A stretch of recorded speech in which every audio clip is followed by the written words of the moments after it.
നമസ്കാരം, ന്യൂസ് കാർഡിലേക്ക് സ്വാഗതം. കുപ്രസിദ്ധ അധോലോക കുറ്റവാളി ദാവൂദ് ഇബ്രാഹിം വിഷം ഉള്ളിൽ ചെന്ന ഗുരുതരാവസ്ഥയിൽ ആശുപത്രിയിലാണെന്ന റിപ്പോർട്ടുകൾക്കിടെ അഭ്യൂഹങ്ങൾക്ക് ആക്കം കൂട്ടി പാകിസ്ഥാനിൽ ശനിയാഴ്ച വൈകിട്ട് മുതൽ ഇന്റർനെറ്റിൽ അപ്രതീക്ഷിതമായിട്ടുള്ള തടസ്സങ്ങൾ നേരിട്ടു തുടങ്ങി. ഇന്റർനെറ്റ് അസാധാരണമാം വിധം മെല്ലെ പോക്ക് തുടങ്ങിയതോടെ സാമൂഹ്യ മാധ്യമങ്ങൾ ഉൾപ്പെടെ പാകിസ്ഥാനിലെ ഉപഭോക്താക്കൾക്ക് ഉപയോഗിക്കാനാകുന്നില്ല. യൂട്യൂബ്, ഫേസ്ബുക്ക്, ഇൻസ്റ്റഗ്രാം തുടങ്ങി സാമൂഹ്യ മാധ്യമങ്ങൾ ഏറെക്കുറെ നിശ്ചലമായ മട്ടാണ്. ഇതിനിടെയാണ് ദാവൂദ് ഇബ്രാഹിം അതീവ ഗുരുതരാവസ്ഥയിൽ കറാച്ചിയിലെ ഒരു ആശുപത്രിയിൽ അതീവ സുരക്ഷാ സംവിധാനങ്ങളുടെ ചികിത്സയിലാണെന്ന വിവരം പുറത്തു വരുന്നത്. ശനിയാഴ്ച മുതൽ ദാവൂദ് കറാച്ചിയിലെ ആശുപത്രിയിൽ ചികിത്സയിലാണെന്നാണ് വിവരം.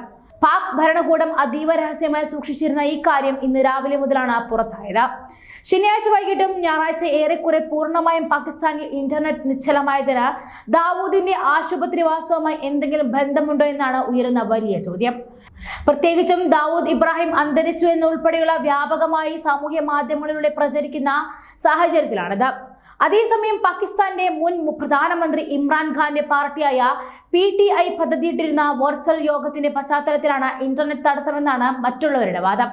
ഇമ്രാൻഖാൻ അനുയായികളായ അഭിസംബോധന ചെയ്യുന്നതിന് തടയിടുകയാണ് പാക് സർക്കാർ ലക്ഷ്യമെന്നാണ് PTI വാദിക്കുന്നത്. ഇതിനിടെയാണ് ഇന്റർനെറ്റ് തടസ്സങ്ങൾക്ക് പിന്നിലെ ദാവൂദ് കണക്ഷൻ ചർച്ചയാകുന്നത്. പതിറ്റാണ്ടുകളായി ഇന്ത്യ തിരിയുന്ന കുപ്രസിദ്ധ കുറ്റവാളി എന്ന നിലയിൽ ദാവൂദ് ഇബ്രാഹിമിന്റെ വാസസ്ഥലം ഉൾപ്പെടെയുള്ള എക്കാലവും തർക്ക വിഷയമാണ്. ദാവൂദ് പാകിസ്ഥാനിലുണ്ടെന്ന് വർഷങ്ങളായി ഇന്ത്യ വാദിക്കുമ്പോഴും അവിടെ ഇല്ലെന്നാണ് മാറി മാറി വന്ന പാക് സർക്കാരുകളുടെ സുപ്രധാന ശക്തിയായ പാക് സൈന്യത്തിന്റെയും വാദം. ദാവൂദ് കറാച്ചിയിലുണ്ടെന്ന് അടുത്തിടെ ഒരു ബന്ധു തന്നെ ദേശീയ അന്വേഷണ ഏജൻസിക്ക് വെളിപ്പെടുത്തിയിരുന്നു. ഇതിനിടെയാണ് അതീവ ഗുരുതരാവസ്ഥയിൽ ദാവൂദ് ആശുപത്രിയിലാണെന്ന വാർത്ത ഉയരുന്നത്. അതും പാകിസ്ഥാനിലെ കറാച്ചിയിൽ. അതീവ സുരക്ഷയിലാണ് ഇവിടെ ദാവൂദിന്റെ ആശുപത്രിവാസമെന്ന റിപ്പോർട്ടുകൾ പറയുന്നു. കറാച്ചിയിലെ ആശുപത്രിയിലെ ഒരു നില പൂർണ്ണമായും ദാവൂദിനായി ഒഴിച്ചിട്ടിരിക്കുകയാണ്.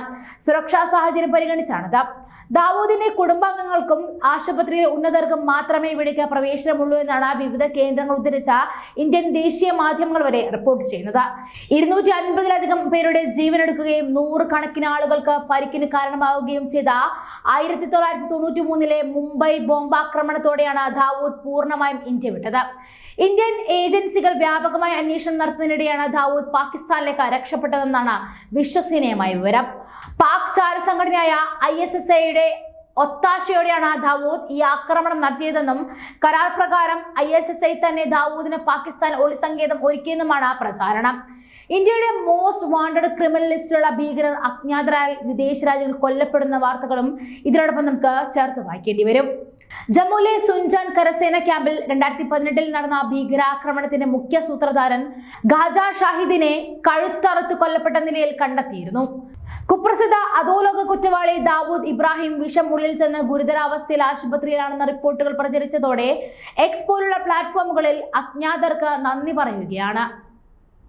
ശനിയാഴ്ച മുതൽ ദാവൂദ് കറാച്ചിയിലെ ആശുപത്രിയിൽ ചികിത്സയിലാണെന്നാണ് വിവരം. ഇതിനെക്കുറിച്ച് സാമൂഹ്യ മാധ്യമങ്ങളിൽ പരക്കെ പ്രചരിക്കുന്ന സിദ്ധാന്തം ഇങ്ങനെയാണ്. അടുത്ത കാലത്തായി, അതായത് ഏകദേശം കഴിഞ്ഞ 2 വർഷമായി പാകിസ്ഥാനിൽ ഒളിച്ചിരുന്ന നിരവധി ഭീകരർ കൊല്ലപ്പെട്ടിട്ടുണ്ടെന്നും ഈ ഭീകരരെല്ലാം ഇന്ത്യയുടെ മോസ്റ്റ് വാണ്ടഡ് തീവ്രവാദികളുടെ പട്ടികയിൽ പെട്ടവരാണെന്നും പറയുന്നു. വിവിധ നഗരങ്ങളിൽ വ്യത്യസ്ത സമയങ്ങളിൽ അജ്ഞാതരാൽ കൊല്ലപ്പെട്ടു. ഇത് സമാനമായ ഒരു സംഭവമാണെന്നാണ് തോന്നുന്നത്. എന്നിരുന്നാലും ഇന്ത്യയോ പാകിസ്ഥാനോ ഈ വാർത്തകളെ സ്ഥിരീകരിച്ചിട്ടില്ല. അജ്ഞാത വിളയാട്ട സംഭവങ്ങളിൽ ചിലത് അബു ഖാസിം, ലഷ്കർ-ഇ-തൊയ്ബ ഭീകരരും ഡാൻഡ്രി ഭീകരത്തിന് പിന്നിൽ പ്രധാന വ്യക്തിയുമായുള്ള അബു ഖാസിം എന്ന റിയാസ് അഹമ്മദ് റവാൽകോട്ടയിലെ ഒരു പള്ളിക്കുള്ളിൽ വെടിയേറ്റ് മരിച്ചു. ഷാഹിദ് ലത്തീഫ് 2016-ൽ ഇന്ത്യൻ വ്യോമസേനാ താവളത്തിൽ നടന്ന പത്താൻകോട്ട് ആക്രമണത്തിന്റെ സൂത്രധാരനെന്ന് കരുതപ്പെടുന്ന ജെയ്ഷെ മുഹമ്മദിന്റെ നേതാവ് ഷാഹിദ് ലത്തീഫ് അഥവാ ബിലാലിനെ 2023 ഒക്ടോബറിൽ പത്താൻകോട്ടയിൽ അജ്ഞാതരായ ആക്രമികൾ വെടിവെച്ച് വീഴ്ത്തി. അദ്നാൻ അഹമ്മദ് മുംബൈ ആക്രമണത്തിന്റെ സൂത്രധാരനായ ഫാസിസത്തിന്റെ കടുത്ത സഹായാത്രികൻ കൂടിയായ ലഷ്കർ-ഇ-തൊയ്ബ കമാൻഡർ അബു ഹൻസല അഥവാ അദ്നാൻ അഹമ്മദിനെ ഈ മാസം ആദ്യം അജ്ഞാതർ വെടിവെച്ചു കൊന്നു. സുഹൂർ മിസ്ത്രി 1999-ൽ കാണ്ടഹോർ വിമാന റാഞ്ചിയിലെ പ്രതി. ജെയ്ഷെ മുഹമ്മദ് ഭീകരനായ ഇയാൾ പാകിസ്ഥാനിലെ കറാച്ചിയിൽ 2022-ൽ മാർച്ചിൽ വെടിയേറ്റ് കൊല്ലപ്പെട്ടു.